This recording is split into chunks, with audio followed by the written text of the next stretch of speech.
And we are live. Welcome to this Facebook Live at approximately 8 o'clock Central Daylight Time. And we are tracking potentially a very significant day. This day is not going to impact anyone in the Midwest, but this is going to be a day that will hopefully not live in infamy, and a situation where we could definitely be looking at tomorrow in Alabama, Mississippi, parts of Arkansas, and also Louisiana, even parts of Texas or Tennessee, and even maybe as far west as Texas, for a severe weather outbreak and violent tornadoes and long track tornadoes. And I've gotten a lot of questions about, is this going to be similar to that day that all meteorologists remember?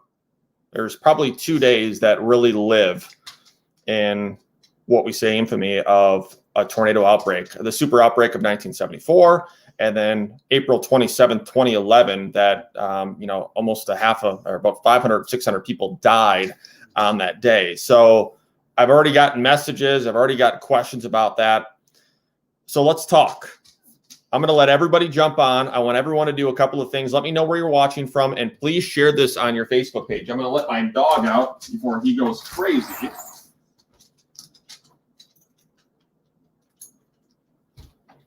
But please share this on your Facebook page.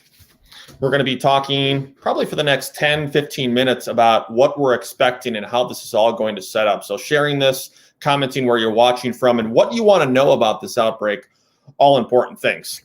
So I want to show you where we always go when there's severe weather. First thing that we're always visiting, this is from the Storm Prediction Center. There's an agency within the National Weather Service or the government that only focuses on severe weather. And that's what we have right now from the Storm Prediction Center.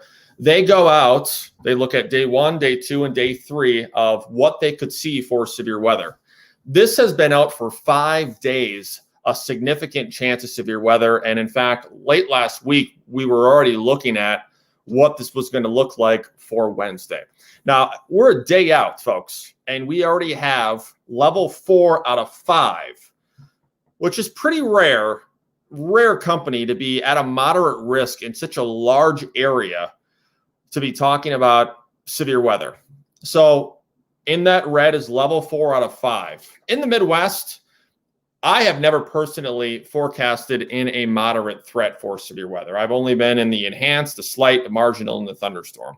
There might have been a couple of times I think we were close or what have you, but moderate is pretty serious. So that's where that sits. I want to talk about this briefly as well. I'm going to go right to the National Weather Service website, and we're going to look at kind of what they're looking at. So, what are the key elements when we look at this? All right. So you're looking at population, over 8 million in this moderate threat, including big communities, Memphis, Birmingham, Montgomery, Little Rock, and Jackson. These are all large communities. And then if you go in the enhanced area, you're going into Shreveport, Mobile, Columbus, Huntsville, and Jackson. And then if you go into the slight, you got New Orleans, Atlanta, Baton Rouge, Chattanooga, Springfield. So if you added all that up, you're nearly at 30 million people for tomorrow that are in a significant chance here for severe weather. So this is kind of the synopsis and the overall view. A compact, intense upper level low, which is important. You have a cold pool damming. You have a cold front. You have a warm sector, higher dew points in the mid and upper 60s. You have vertical shear, a perfect environment for widespread severe weather. Some of the things that they are highlighting, I want to go back and see what they're talking about. Lower, middle. So a lot of this language is going to be probably something that you don't want to necessarily have to look at. But one thing that I do want to point out is right here. Will become a supercell capable of producing strong tornadoes. So you got a lot of turbulence in the atmosphere that's strong. Okay, you have low level jet, mid level jet, upper level jet. And when some of these are all turning in direction and speed, and they're all different speeds and they're all different directions, it becomes very turbulent and a very good setup for severe weather. And the one thing that we didn't have last week in the Midwest, where we had a tornado watch and a couple of supercells, we did not have high dew points. This setup for tomorrow, the key component here is that Gulf moisture with dew points that could be near 70. When we had the historic outbreak back on April 27, 2011, we had dew points that were in the 70s, highs in the 80s. And the really difficult part about this, back in 2011, there was significant damage already done in the morning from morning convection. So people lost electricity. People had no way of getting warnings. And unfortunately, anything that popped up in a supercell that day spun like a top and produced tornadoes. And it was a day that every single tornado that popped up was an EF2 or greater. And there were a couple of EF4s and EF5s. Again, correct me if there are any weather nuts out there. I don't know. After, I believe, 2012, we had our an EF5 tornado that went through Joplin. Maybe it was an EF4. But we have not had a lot of EF5 tornadoes since 2011. This could be a day that we may see that. Okay? That's there. I want to show you some of these parameters, some of you weather nuts that are out there. Or just people that like maybe to listen to me. I don't know who's out there. Let me know why you're watching. Maybe it's me in my fun forecasting, or maybe it's just downright you want anything severe weather at this point. And I remember when I was probably between under 25 years old, anything that was popping up for severe weather, I was watching. So I'm pretty excited to be able to talk about this and do this still as a career. So let's see how far this goes. So this takes us all the way through Wednesday. Doesn't do a fantastic job with the layering. I would like to be able to see different types of convection. So the first thing we're going to look at in a parameter standpoint is significant tornadoes. So this has all kinds of different types of, oh man, everything that you're looking at. Okay, vertical shear. You're looking at speed shear, directional shear, how strong the winds are at every altitude, dew points, something called helicity, which is an equation basically that helps you determine what's out there for severe weather. This is pretty significant. You have some of these significant tornado stuff that are in the blue. You can see some of these blues. That's over 10. Okay. This is mainly in Mississippi, but it does move in. And the scary part is, and I don't say this to scare anyone, what people are probably going to be concerned about that are forecasting tornado stuff is going to be the nocturnal component to this. Not only is this going to be Wednesday in the early afternoon as these storms pop, but you're also going to see a chance for nocturnal tornadoes, which in the deep south, they're well known. This is known. And this is, and I don't want to say this, but it's going to happen. There's going to be lost lives tomorrow. And all we can do is minimize that effort. There is poverty down there in Mississippi and Alabama. It's just a different culture there. So there are some really great meteorologists and really great National Weather Service reps and doctorates that have been through this year after year, decade after decade. And they can forecast all they want and they can be spot on 100% right. But if people are not willing to heed that warning, that's where the problem begins. And I know a lot of things, including someone named James Spann, who's a meteorologist in Birmingham, who's been on TV since I think 1978. He goes around and preaches the social science aspect of watches and warnings and making sure that people are not doing the Midwest thing where there's a warning is going directly outside and go right to your basement. So just a lot of interesting psychological and, again, as I mentioned, social science things that are involved here. So again, significant tornado is up between 8 and 10. Supercell composite. I mean, look at this. You're looking at red. So what is causing all of this? Well, one thing is for sure. Deep Gulf moisture. I mean, look at back in Texas. You have dew points are in the 30s. You got a dry line moving in. And let's see, tomorrow at approximately 3 o'clock, you have dew points near 70. Okay, so that's a big one. You have what's called lifted index, which is a good way of explaining how air parcels rise.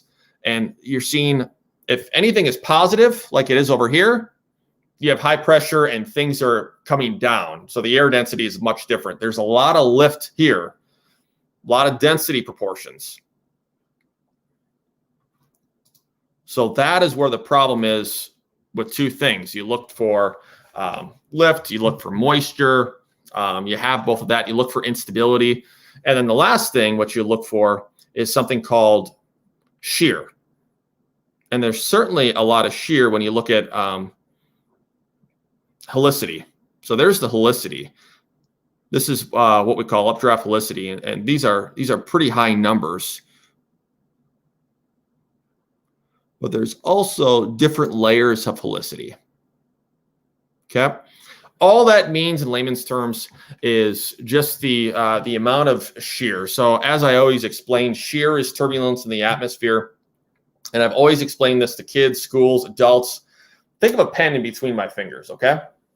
My fingers, look at my index, my middle, and my ring finger, okay? They're pointing in one direction, but look at the pen. It's pointing in another direction. That's what's going to happen for tomorrow, and that's without any wind. Now, picture some wind. Say the wind is going at the same speed aloft and downstairs of the atmosphere. You're still going to get some turning. But what happens when you go about a mile to 2, 3, 4 miles maybe upstairs in the atmosphere and it's windier? See that column of air? It's doing this. There's a lot of spin. So the shearing is important. And there's a lot of things that have to come together for you to take that shear, that spinning of the pen, and flip it over. And that's where we look at the lifting index or the instability to have that. So you want that air parcel that's going like this, spinning in the air horizontally, to be vertical. So it's really going to be a day that'll be, I think, interesting for a lot of weather enthusiasts. I've seen pretty much every chaser that I follow that's going to be going down, maybe starting in northeast Louisiana, far eastern Arkansas, and then heading east. It's not like chasing in the plains, northern Texas, Oklahoma, Kansas, Iowa, Nebraska, because everything's flat. In the Dixie states of the Deep South, it is a challenge to see. It's just a completely different animal if you ask any of the well-known meteorologists. And I'm surprised, and you probably remember back in 2013, the El Reno tornado that killed a couple of really well-known storm chasers, injured a few more as that tornado was small and then grew to about 2.5 to 3 miles wide. I'm not going to say that can happen, but if something like that were to happen compared to the plains, you can't see it. It's difficult. There's more trees. There's a lot more hills, kind of mountainous region, especially as you get closer to the Appalachian Mountains. So, as I say, it's going to be one of those days. Thank you for staying on, everyone. I have a lot of comments. We're going to go through that. I will answer questions right now. Okay. Take a look here. Let's see here. So we got a lot of highs. Got a few highs from, different people. Kevin from Green Bay, Renee from Osage, Bar from Stewartville, Michelle from Milwaukee. Again, let me know where you're watching from.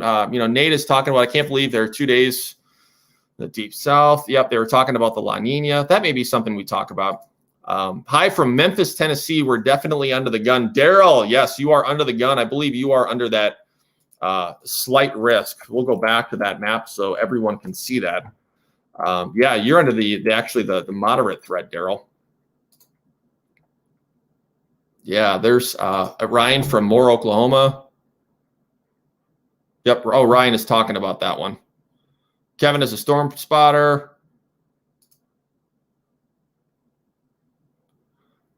Yeah, so tomorrow is going to be one of those days that I will be glued to all types of jazz. If it's going to be my phone, if it's going to be the TV, if it's going to be my computer, we'll be all over the place. But God bless everyone. And I know the meteorologists are doing what they can down there to get everything set the way they should be set for their people. And, all we can do is pray that everyone gets a warning, they heed that, and they make sure that they're listening to law enforcement, trained storm spotters, meteorologists, and the National Weather Service. All right, folks, I'll be back on tomorrow talking about it. Take care. God bless.